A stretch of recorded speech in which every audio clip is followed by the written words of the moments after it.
Nothing on the Bunnell Foundation's Living with Cystic Fibrosis podcast should be considered medical advice. Medical advice can only come from your CF physician. Cystic fibrosis can be a devastating diagnosis, but living with the disease can bring positivity and a new appreciation for each day. From the Bunnell Foundation in Detroit, Michigan, it's the Living with Cystic Fibrosis podcast, sponsored by Viatris, Genentech, and Vertex. Here's your host, Laura Bunnell. Attorney Jen Weber is 49 years old and waiting for her third lung transplant. She lived in Indiana until this third transplant, when she had to move to Durham, North Carolina to be near her transplant hospital, Duke University Health. She has also started a foundation. She started that 5 years ago that meets inpatient and outpatient needs. For example, things like pajama pants, slippers, cell phone charges, things like that. Weber worked for the Indiana Supreme Court for 16 years. She's an attorney. While going through her first transplant, Weber is now trying to help us understand the emotional and financial toll that a transplant can take on a person and their family.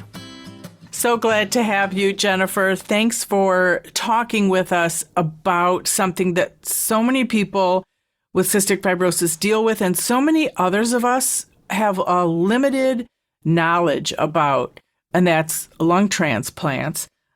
I want you to start us off with your diagnosis story, and then we can get into your transplant journey.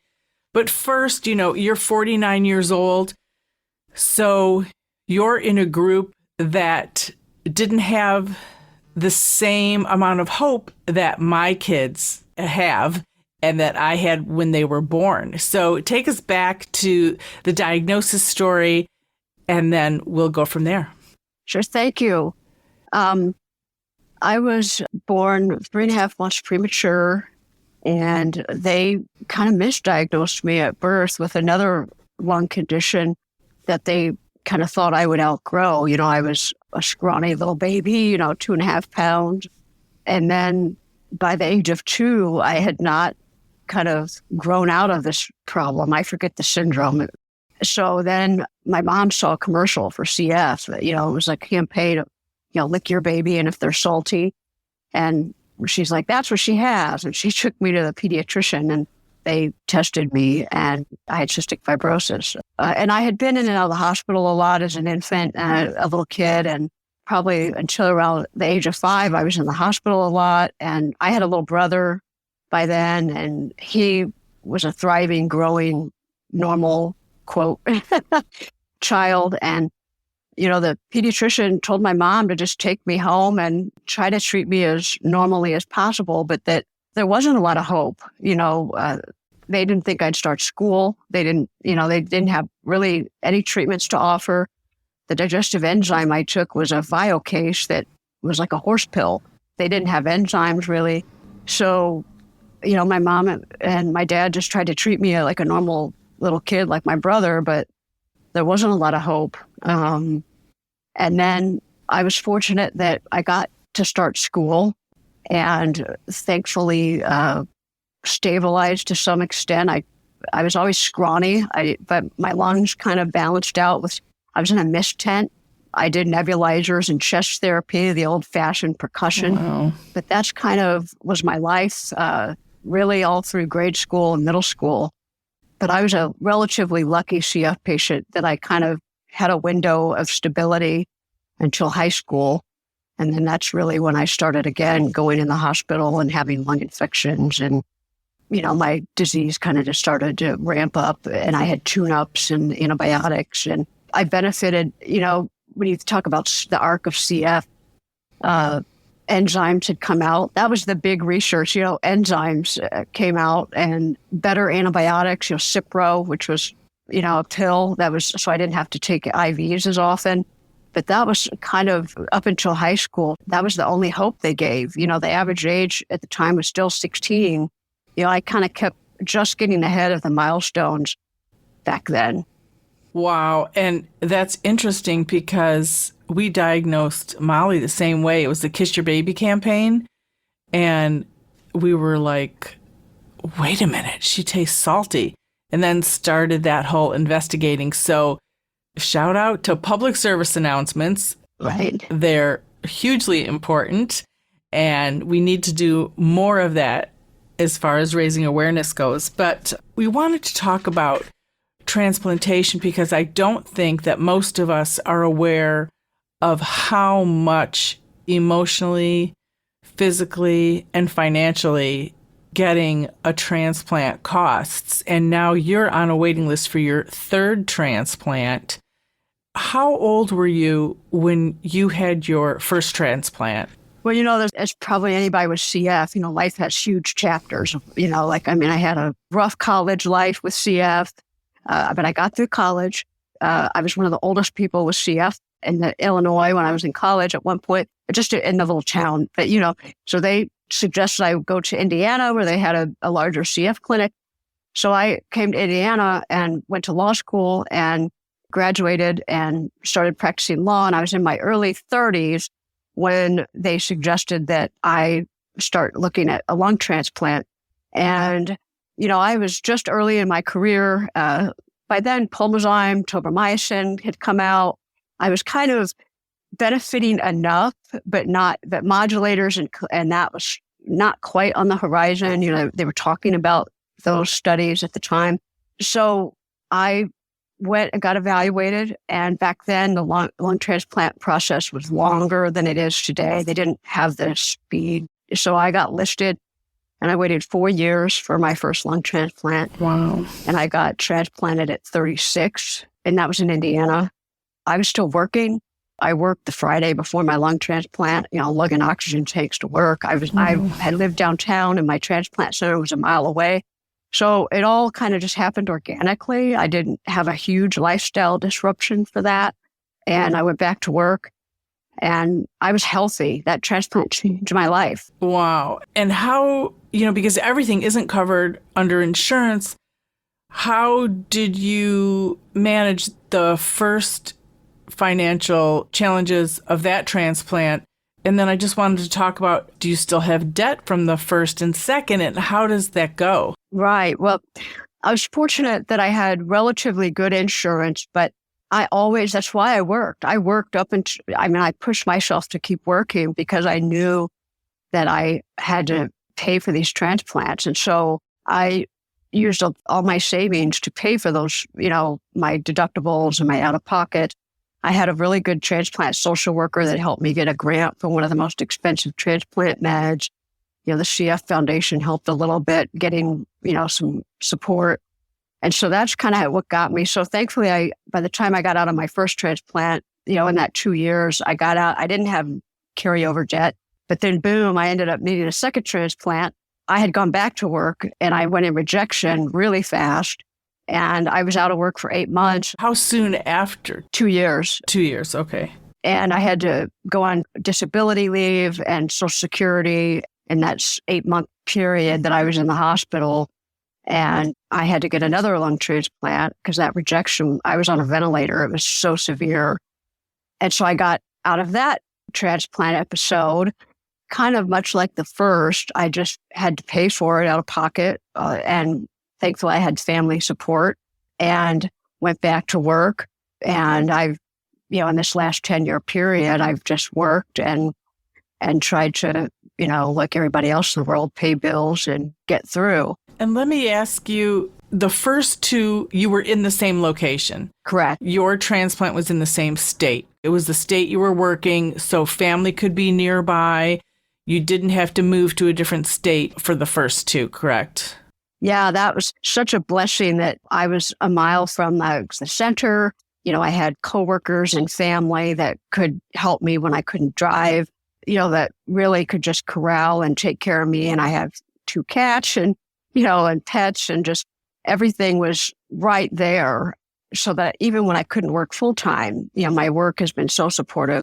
I could have an adjusted schedule so that if I wasn't healthy enough to work, and, I don't want to say that work was a primary focus, but, it's meaningful to me, not just for income. Right. So I was just lucky that I had that community right there and my great transplant center right there. So that all worked out. So then when I went in rejection, about 3 years after my second transplant, I started to aggressively fight it. Thankfully, it was not as progressive as my rejection episode with my second transplant, I had to do photophoresis treatments 2 days a week every month. And that's extremely expensive. It's astronomically expensive. And I got my insurance at work to pay for it. Can you explain what that is? It's like almost like they take your blood out and they put it in a machine. Like if you've ever donated blood, they separate all the parts and then they zap it with something and then they put your blood back in. Okay. And it's like a 4-hour treatment and you have to do it 2 days a week every month.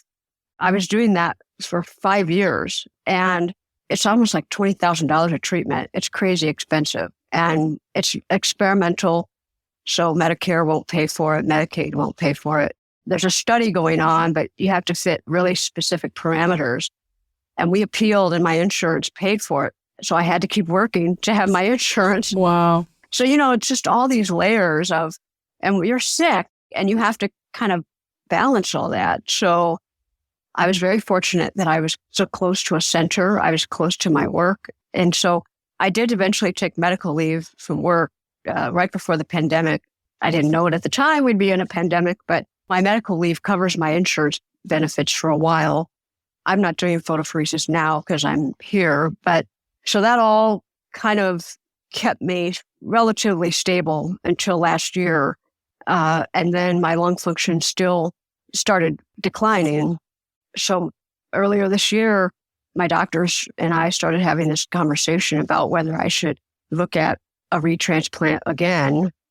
And I felt like, honestly, I thought it'd be too overwhelming to relocate anywhere, with my community being in Indiana. And my family said, don't let that be a hurdle.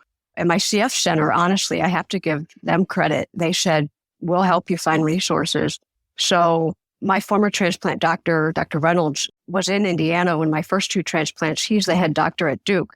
So I reached out to them. And the next thing I knew, I was going to get evaluated in North Carolina at Duke in June. And that's where you are talking to us from right now is Durham, North Carolina. Mm-hmm. So your family and all your support was in Indiana.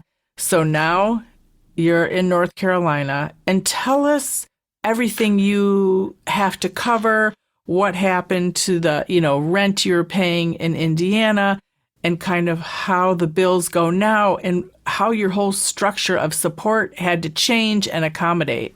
It's an education. I tell you, for anyone having to think about relocating for transplant somewhere, to have your ducks in a row, to keep your home in Indiana or anywhere, wherever you're home. For me, it was, I have pets. I couldn't relocate them. And so I keep my home and my pets in Indiana and I have bills there. So I just had to keep my income stream covering those. And then I had to find extra income to cover my new expenses in Durham, North Carolina. I basically had to set up a new household there. And the transplant center gave me a list of resources to help me look for housing. But I basically had to find housing that would accommodate me and my caregivers. In my case, my caregivers are my parents. So I'm renting a house here. I mean, there's a lot of different options here. There's short stay hotels, suites, there's apartments. But, if you do an apartment, you have to have furnishings, you have to have utilities. So I ended up renting a house that had all of that combined. But, it's expensive. This area is maybe twice as expensive as it was in Indiana in terms of just the cost that I was prepared to do. And so that's where, like for me, the CF clinic gave me resources like your foundation and a couple other places, the CODA Foundation to kind of help fundraise. My insurance, when I get transplanted, will cover some housing, but I have to be transplanted. So I would say coming up kind of with a budget and a spreadsheet of what covers what when is useful. Wow. Because there's a lot you have to put out leading up to transplant that just falls on you. So like right now, when I'm in this waiting period, I have rehab expenses. My insurance doesn't cover pulmonary rehab.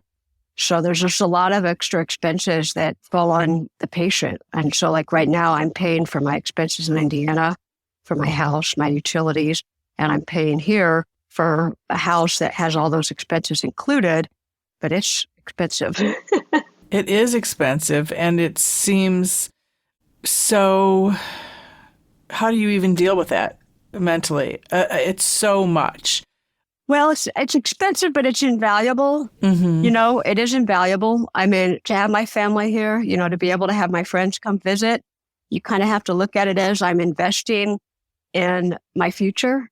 You know, I can't look at it as really anything else, you know, so that if I'm taking out of my savings and my family's offering to help me, that I'm looking at it as, okay, I'm putting this money in with the hope of my future, you know, that I'm going to get over this and have my life back, a better life, a healthier life. And I really think that's the only way you can, you know, we've all kind of said, look, we're putting this in now to give me a healthy future. So are you working remotely or are you unable to work at all at this point? I'm not able to work remotely.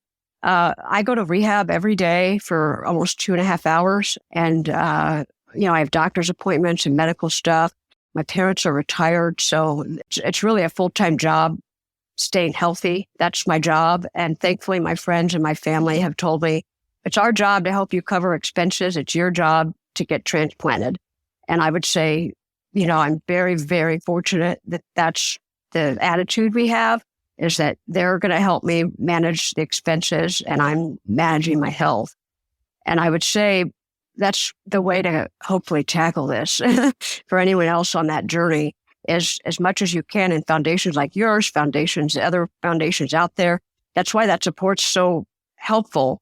It can be overwhelming. When I saw it on paper before I came out here, I was like, there's no way. There's just no way. Mm-hmm. And sure, there's, you know, I'm renting a house and that's I would say maybe a luxury. Some would say, well, you could move 20 minutes away and be a little cheaper or whatever. But when you cobble all the extra expenses and the headache of that, the peace of mind of being 9 minutes from rehab and 15 minutes from the hospital, you have to make it easy on yourself, as easy as possible, because the stress of rehab is hard. The clinic visits are hard. I mean, this is stressful for my whole family. They've uprooted from their states. My family's all over the country, and they've all, you know, they're all in for this, just like me. And I don't want to say money is not stressful for all of us, but it can't be about that when you're trying to save your life. I'm trying to get my life back and go back to work, go back to my family in Indiana, my pets, my life, my career. And so you can't say it comes down to dollars. Right. But it is so much work, and we're taping it audio and video. But for people listening to the podcast, they can't see. You do have, you know, your oxygen in. How are you doing at this point? What hurdles have you run into while you're waiting for this third transplant? I know there's so many variables to transplantation, but did they tell you why they think it's happening? One of the big hurdles for me is that we didn't anticipate I need to find a living kidney donor. You know, I think we thought I'd be farther along in my journey by now in terms of being listed, having, you know, maybe had the surgery. I came here at the end of August and having, in a good way, lived 12 years post-transplant. I'm on a lot of drugs and I've had cystic fibrosis and antibiotics my whole life. My kidneys are not in good shape. So in the anticipation that the transplant surgery will knock out my kidneys, I have to have a living kidney donor. And that process, I had to go get evaluated by the kidney transplant team independently. And we have to identify a living kidney donor. So that's a process. And so that ended up delaying. I can't get listed actively for lungs until I have a living kidney donor. So, you know, that's my hurdle. And I'm sure for anyone else getting listed for a lung transplant, they know there are lots of other testing and potential bumps in the road. So again, anticipating for those things is certainly something that anyone else relocating and thinking about that journey, you can't really know how long you're going to be away from home. You know, they tell you to anticipate up to a year, but it's hard to really digest that until now you're checking the months off the calendar and you're like, wow. So for me, right now, that's my biggest holdup, is that we're looking for a living kidney donor. And if someone is interested in being a living kidney donor, either for you or someone else, who should they contact? They can contact Duke. There's a phone number they can call if they want information on how to get tested. If you have it right there, go ahead and read it to us. Sure. It's 919-613-7626. 7777. Fantastic. And if people didn't catch that number, it will be in the show notes as well.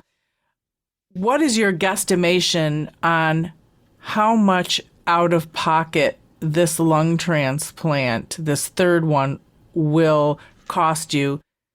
And we're talking money you've had to raise through CODA, which we've done a podcast about them. They're a nonprofit. They help people with rare diseases, and you don't have to pay taxes on it because they're a nonprofit, and another very helpful way to go. But regardless that even someone else is paying and that the Bonnell Foundation's helping you, including all of that, what is your estimated guess on how much this transplant will cost out of pocket, in addition to insurance that insurance won't cover?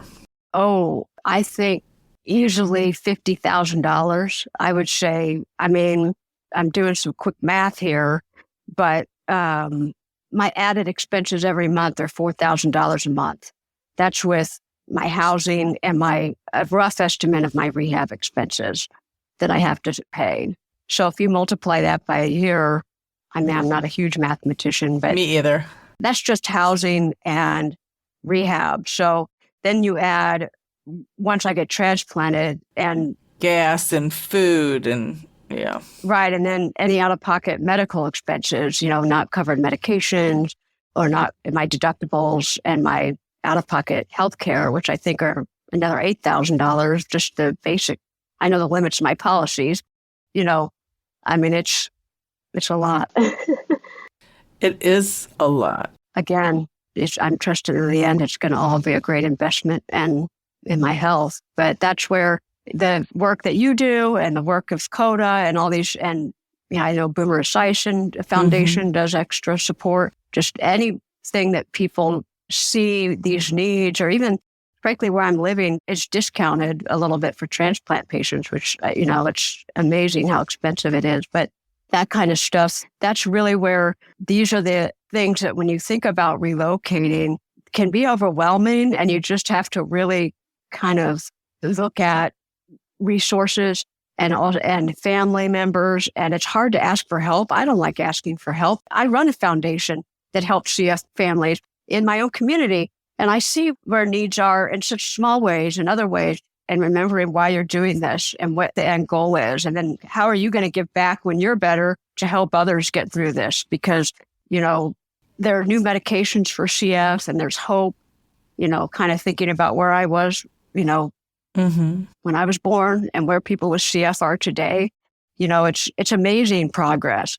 But I hate to say it, I think there'll be people that need retransplants. There are going to be people that still need transplants. And as long as there's that need, I hate to think that people aren't going to be able to get transplants because of money.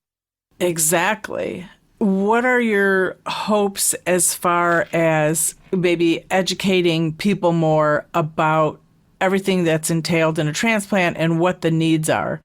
What kind of message do you want to get to people about what's most important if they're contemplating a lung transplant? Don't be afraid to go for it. Talk to your center. If it's across the country and that's the place you need to be, go there early, because like me, I have this kidney hurdle I didn't even know about. I'm glad my lungs are holding up long enough for me to find a donor. There are resources, and social workers want to help you. Foundations want to help you. CODA wants to help you. There are places out there. I didn't know about them. And it took only an afternoon for me to ask. And so I would say, don't let fear and don't let the fear of not finding funding, either through Medicare, your insurance plans, nonprofit foundations, just don't let the fear of moving and the fear of reaching out and asking stop you from moving towards a transplant. Because, transplant can be a scary word, whether it's your first transplant, your second transplant, or your third one. But it can feel hopeless when you're either in rejection or your cystic fibrosis moves towards end stage. But there is hope, and transplant can give you that, and it can give you a lot of good things. And even though I've had some of the worst problems with transplant, I don't believe that it's a bad thing. And so I would hope that other people with cystic fibrosis can find hope in my story and my journey, and with the work that all these foundations do to support people, so that they can see that transplant can change their life. If anyone wants to help fund your third transplant, we will put that information in our show notes as well. How are you doing emotionally and in the day-to-day while you wait for the kidney transplant and then the lung transplant? Well, I would be lying if I said I don't get disappointed. I mean, it's a long road, but I'm grateful I have a really supportive family and friends, and rehab keeps me focused. And so I'm doing pretty good. Thank you. I mean, I really am focused on the end goal, and I'm trusting that this is going to work out for me, and things like this that can help me feel like there's a purpose to my journey, kind of makes it feel worthwhile. And tell us about your foundation, what you're doing to help people. We started Comfort Finders, I was trying to remember, over 5 years ago. We took the acronym CF to make it stand for something positive. It started with a group, a CF parent, me, and a couple friends after our adult CF doctor, Dr. Brown, came to a CF board meeting and said, hey, we have some needs, and it didn't quite fit in the mission of the CF Foundation. And we said, we can do that. And so we needs for CF patients on the floor. It was around Christmas.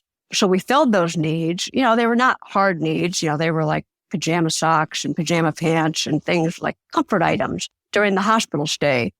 And so from that group of lawyers, me and a couple of people said, hey, we could turn this into a nonprofit to sustain this. And so now we've expanded into the outpatient side. So we really try to just make sure that adults with CF have what they need to support their inpatient stay. Sometimes they go straight from clinic. They don't even have a cell phone charger. They don't have a change of clothes. They don't have meal cards. Their caregiver might need something. Or if they're in clinic all day as an outpatient, when COVID hit, some of them needed telehealth. So we give them biometric scales. Just whatever needs that the clinic identifies, we try to help fill for CF patients. So that's kind of how Comfort Finder started, and we're proud that we've been able to continue it all these years. And it really is a group effort. We've got CF moms and dads and CF patients, adult patients like me, that kind of keep it going. That is wonderful. Thanks for all you're doing. Thanks for talking to us, just this little window into everything that you're dealing with, because there is so much more and such a huge story that you have.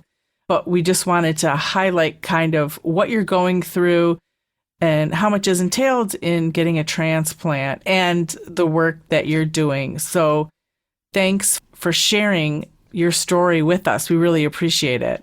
Well, thank you. It's inspiring to hear stories like yours and know that, we're all kind of in this in our own ways. And I feel like, that's how we make change and we help the CF community. And I'm just excited to be a part of it. So thanks for helping me share the movement.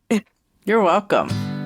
The original music in this podcast is performed by Kevin Allen. It's not complicated. Who happens to have cystic fibrosis. We all got our worries and fears. I know it's got you frustrated, but loving you is so alright. This has been the Living with Cystic Fibrosis podcast. For more information and to learn more about the Bonnell Foundation, visit our website at thebonnellfoundation.org. That's the BONNELL Foundation.org. This podcast was sponsored by Viatris, Genentech, and Vertex. It was produced by Jaggin Detroit Podcasts. Follow our show on Apple Podcasts, Spotify, or wherever you're listening right now.